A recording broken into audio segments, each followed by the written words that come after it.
मेरे साथी अभिषेक अभी बताएंगे, लेकिन अभिषेक जी के पास जाने के पहले मैं इकबाल जी के पास जाना चाहूंगा। इकबाल जी के पास जाने के पहले बड़े चर्चित एक रहे हैं ये लल्लन सिंह, उनका लेकर इलेक्शन कमीशन ऑफ इंडिया में शिकायत, तो क्या सब ढाक के तीन पात होता है और बाद में तो सब चीजें रफा दफा हो जाती। क्या कुछ कह रहे हैं वो भी ताजा बाइट आया, उनको सुनते हैं हम। एक दो बाइट है, फिर मैं बात करता हूँ। पहले सवाल करता हूँ इकबाल ममदानी साहब से, सुनिएगा क्या कह रहे हैं लल्लन सिंह। देखिए, ये लोकतंत्र का महापर्व है और लोकतंत्र को मजबूत करना, लोकतंत्र को स्थापित करना, लोकतंत्र की जड़ों को और मजबूत करना, ये उसके लिए का महापर्व है। और हम सबको मतदान करना चाहिए। पहले मतदान तब जलपान, ये पालन करना चाहिए। और इसलिए बिना सुबह उठ के सबसे पहले हमने मतदान करने का काम किया। इस बार आप लोग को दावा करेंगे कि एक बार फिर से काफी मजबूती के साथ आप लोग वापस आएंगे? कहीं कोई दिक्कत नहीं है, पूरी मजबूती के साथ फिर से बिहार में नीतीश कुमार के नेतृत्व में एनडीए की सरकार बनी। सर, मोकामा में जिस तरह से प्रशासन बनाया जा रहा है, क्या पीछे अब तो मतदान हो रहा है ना, तब तो 14 को आपको पता चल जाएगा परसेप्शन सही है कि सच्चाई सही है। सच्चाई जो है वो 14 को पता लग जाएगा आपको। परसेप्शन तो लोग बनाते रहते हैं, अरे भाई अब तो खत्म हो गया प्रचार, अब काहे का परसेप्शन बना रहे हो, अब सच्चाई स्वीकार कर लो। इकबाल सर, ये कह रहे हैं केंद्रीय मंत्री जी की लोकतंत्र का महापर्व है, लोकतंत्र महापर्व है, निष्पक्ष और जिस तरीके से स्वतंत्र चुनाव, एक पारदर्शी चुनाव हो पाते हैं, हो रहे हैं, जो चीजें आ रही उस पर कोई बोलने को तैयार नहीं होता है।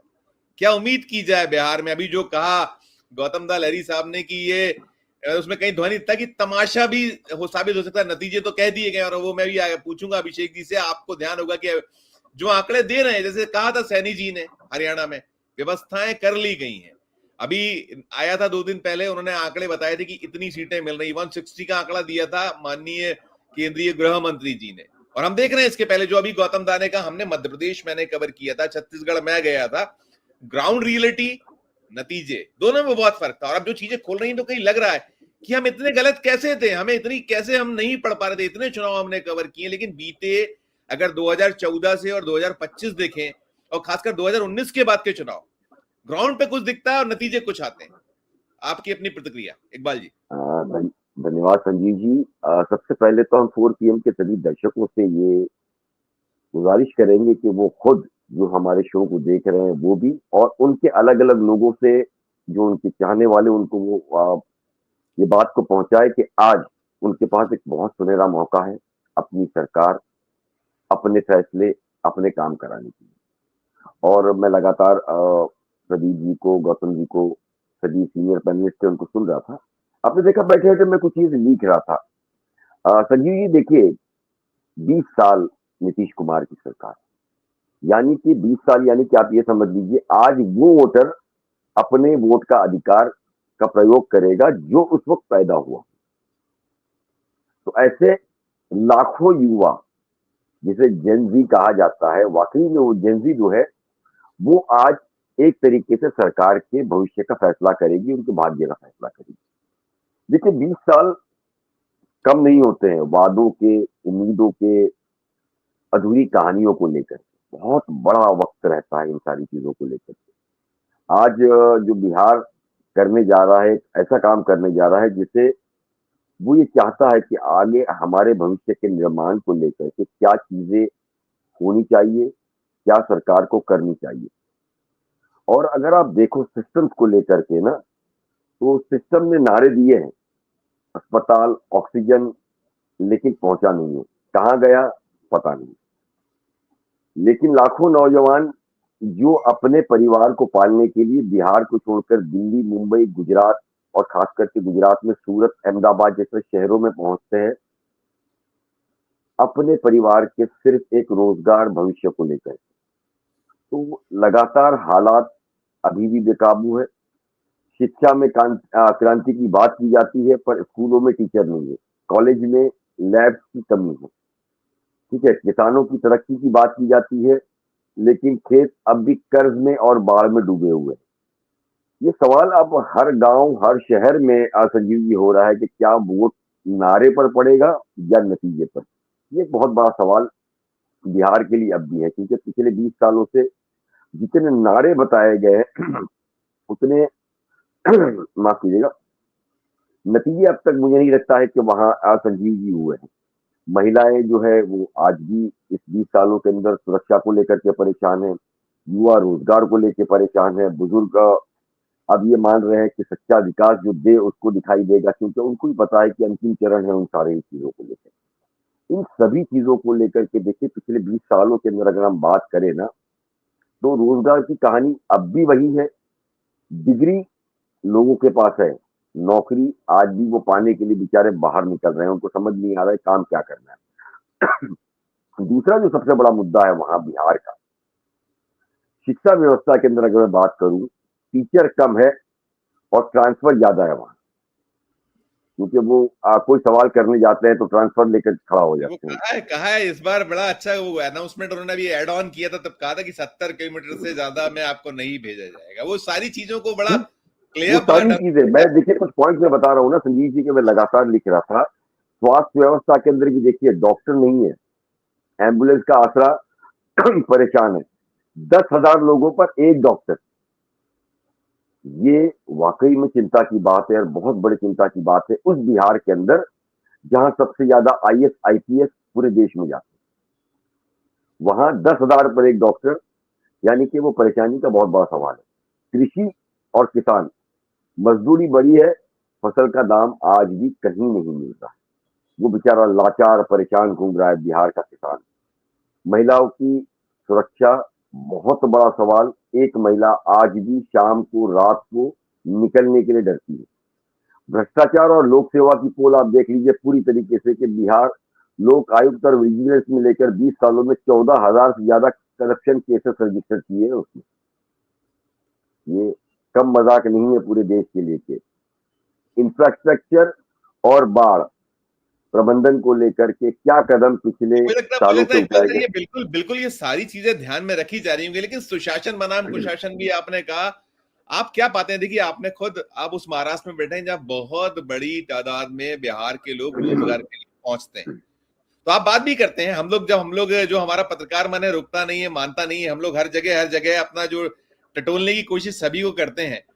तो क्या आपने जो टटोला होगा निश्चित तौर पर क्या निकल क्या रहा है कि अब क्या चीजें दिखाई? आज मुझे लगता है तकरीबन 2000 दिन हो गए हैं, लेकिन आज भी वो याद ताजा है कोविड की, जो मुंबई गुजरात से पैदल वहां तक पहुंचे थे। वो आज भी चीज जो है ना दिलों में है युवाओं के, उस बिहारियों के।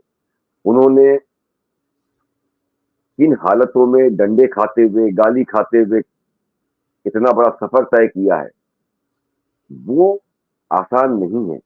वो आज भी मुझे लगता है उनके जहनों में वो बात है जिसको लेकर के आज उनके पास एक बहुत बड़ा अवसर है। बिल्कुल कि वाकई में चीजें जो उनकी मांग है क्या वो अब भी पूरी होगी या सिर्फ उन्हें बेवकूफ बनाया जाएगा? ये सारे वो प्रश्न है संजीव जी, जो मुझे लगता है कि परिवार को आज जो युवा पढ़ा लिखा है 14 को जवाब मिलेगा। और उसमें वही चीज है, मुझे लगता है इकबाल सर की, इसमें जो कहीं आशंका व्यक्त की जा रही है, चाहे तेजस्वी को आपने सुना अभी, या राहुल गांधी बोल रहे थे कि हमें बहुत जो कुछ हुआ है हरियाणा में, जो महाराष्ट्र में, जगह जगह वैसा कुछ, उसको से इनकार नहीं कर रहे हैं कि हमको तो बाद में, जैसे गौतम दा ने भी कहा कि वोटर लिस्ट तो बाद में मिलती है, अंतिम क्षणों में मिलती है, तो हम कैसे उसकी समीक्षाएं करें, कैसे वक्त रहते निराकरण करें, तो बहुत चीजें हैं। मैं अभिषेक मिश्राई से एक वो लेता हूँ, और उसके पहले में कुछ मेरे पास में आई हुई हैं कुछ क्लिप्स हैं, वही की वोट नहीं डालने देना। देखिए सुनिएगा, ये वोट नहीं डालने देने की शिकायत है। कहीं जो लालू परिवार ने वोट किया उसमें राबड़ी देवी की प्रतिक्रिया है, मीसा भारती की सुनते हैं, लेकिन पहले ये वोट न डालने देने की शिकायत सुनिएगा सभी लोग। मेरे पास सारा चीज है, डिजिटल मेरे पास है, लेकिन उन्होंने देने नहीं दिया। ये देख सकते हैं मोबाइल में। नहीं, डिजिटल के जमाने में ऐसा होगा ये तो मैंने सोचा नहीं। क्या कहा गया आपसे?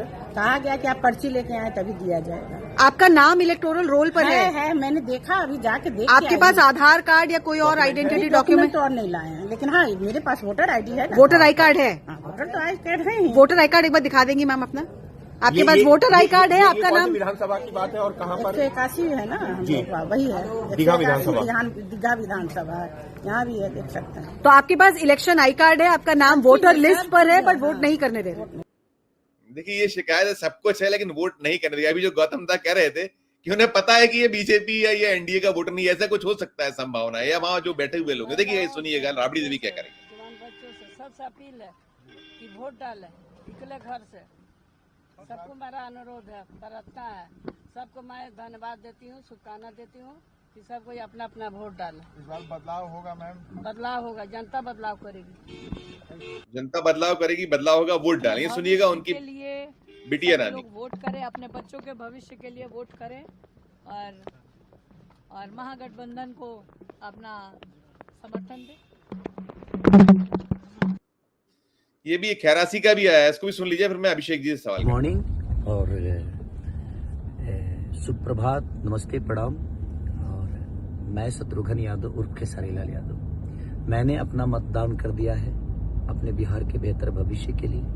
तो मैं चाहता हूं कि आप भी मतदान करिए अपने बच्चों के भविष्य के लिए, क्योंकि मतदान ही ऐसी चीज है जहां किसी का दबाव नहीं होता है। वो आपका मत है, आपका मन है, चाहे जिसे भी करिए, बट मतदान जरूर करिए, क्योंकि हमारे बेहतर विकास के लिए, बेहतर व्यवस्था के लिए यही मतदान है जो हमें दे सकता है। तो प्लीज आप सब घर से निकलिए, पहले मतदान, उसके बाद चल। दोनों को जोड़ते हुए बिहार और दोनों। संजीव जी देखिए, जैसे पहले शुरुआत में मैंने कहा था कि बिहार से लोग महाराष्ट्र, गुजरात, दिल्ली ऐसी जगहों पर नौकरी पाने के लिए जाते हैं। कई ऐसे लोग हैं जो यहाँ धीरे धीरे करके आप चाहे वो बिल्डर, उद्योगपति बन चुके हैं। कई लोगों का समाज में एक रुतबा है, एक पकड़ है। इन सभी चीजों को लेकर के लगातार कोशिश ये की जाती है कि जो गरीब वर्ग है उन्हें वहां समझाया जाए, या ये बताने की कोशिश की जाए कि उन्हें मुंबई रहना है, मुंबई से ये लोग जो है किस सरकार के साथ जुड़े। एसआईआर का जो असर है, मैं आपको बता दूं, ये सिर्फ बिहार से भले ही शुरू हुआ है, लेकिन इसका असर महाराष्ट्र के अंदर भी बिल्कुल नजर आ रहा है और देश के अलग अलग राज्यों में भी नजर आ रहा है। हालांकि जनवरी में 10 से 15 के बीच में ऐसा माना जा रहा है कि महानगर पालिका का चुनाव हो सकता है मुंबई, पुणे, सब जगहों पर। और परिषद वगैरह के लिए तो खास करके तारीखों का ऐलान कर दिया गया है। लेकिन आप देखिए कि बिहार में जो 65 लाख से शुरुआत हुई है ना, उसके अंदर खास करके कुछ तबकों को टारगेट किया गया है और वही चीजें धीरे धीरे करके देश के अंदर अलग अलग जगह बढ़ती जा रही है। अब देखो, बिहार के अंदर भी अगर मैं बात करूं या महाराष्ट्र से जुड़ी बात करूं, तो अब ये हर जगह लोग कहने लगे कि मेरा नाम लिस्ट में था पर अब नहीं है। मतलब लोगों का भरोसा पूरी तरीके से टूट रहा है। सरकार ये इसे एक प्रक्रिया का नाम दे रही है। उसका कहना है कि एक प्रक्रिया है, ट्रांसपेरेंसी के लिए जरूरी है ताकि डुप्लीकेट वोटर्स वगैरह को हटाया जा सके। और कितना हटा क्या नहीं, 24 घंटे पहले ही राहुल गांधी ने सारी चीजें बता दी। लेकिन आम जनता के लिए अभी भी ये कंफ्यूजन है कि वोटर लिस्ट साफ हुई है या वोटर साफ हुआ है। ये बहुत बड़ा सवाल उनके लिए भी बना हुआ है। वो समझ नहीं पा रहे कि साफ हुआ है तो क्या हुआ है। और इस बार ऐसे कई नाम हैं जो बेचारे अपना वोट दे ही नहीं पा रहे। वो जा करके अभी लिस्टों में अपना नाम चेक कर रहे हैं, क्या होगा क्या नहीं।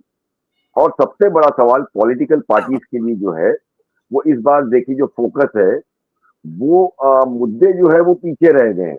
अब जो सबसे बड़ा मुद्दा है कि मेरा नाम है या नहीं है, ये मुद्दा है। बाकी जितने मुद्दे थे वो अब अलग से छूट करके चले गए। जो ठीक है, वहां हमने बिहार में कुछ लोगों से जो जानने की कोशिश की, वहां अलग अलग जगह लोगों की नाराजगी है। इससे वोटिंग परसेंटेज पे कमी आ सकती है। लेकिन जो सबसे बड़ा टारगेट अगर कोई हुआ है ना, तो दलित है, पिछड़ा वर्ग है, माइग्रेंट है, मुस्लिम समाज से जो प्रभावित लोग, इनके ऊपर बहुत बड़ा मतलब एक असर गिरा है। इसमें आप और हम इनकार नहीं कर सकते हैं संजीव जी। देखिए, बिहार के अगर आम वोटर्स की हम बात करें ना, तो उनका ये चीज है दिमाग, उनके दिल दिमाग के अंदर, कि जिससे जिन लोगों ने हमसे वोट मांगा है ना, उसने हमारे नाम बनाए रखने की जिम्मेदारी को लेकर के क्या सवाल, क्या कोशिश की है। ये एक बहुत बड़ी चीज है। अच्छा, आज तक बिहार के अंदर विकास के नाम पर वोट मांगे गए आपके यहाँ से? लेकिन अब बताओ कि वोट देने का हक ही आपने छीन लिया है जिस विकास के नाम की आप बात करते थे। ये पैटर्न अब राज्य के अलग अलग राज्यों में चलाया जाएगा। नाम लिस्ट से आपने पूरी तरीके से उठा करके फेंक दिया है। वोट का मतलब क्या है आपने उनके पूरे भविष्य को लेकर के खत्म कर दिया है। बिहार की वोटर लिस्ट और एसआईआर नहीं बदला, एसआईआर के जरिए से कि लोगों का भरोसा बदला है आपने। तो लोग जो है इस बार काफी नाराज है इन सारी चीजों को लेकर के। हम भले ही ये चीजों को नहीं समझ पा रहे हैं, लेकिन आज देखिए कि सुबह से लेकर के हर आदमी जाकर के रजिस्टर ये चेक करने की कोशिश कर रहा है कि भाई जहां नाम लिखा था अधिकार को लेकर के वो नाम कहाँ है। अधिकार तो बाद में मिलेगा, पहले तो नाम होना चाहिए, क्योंकि अगर आपका नाम ही नहीं है तो अधिकार कहाँ मिलेगा। इन सारी चीजों को लेकर के है ना संजीव जी, लोग बहुत ज्यादा परेशान है और मुझे ऐसा लगता है कि उसका असर 14 तारीख को हमको देखने मिलेगा।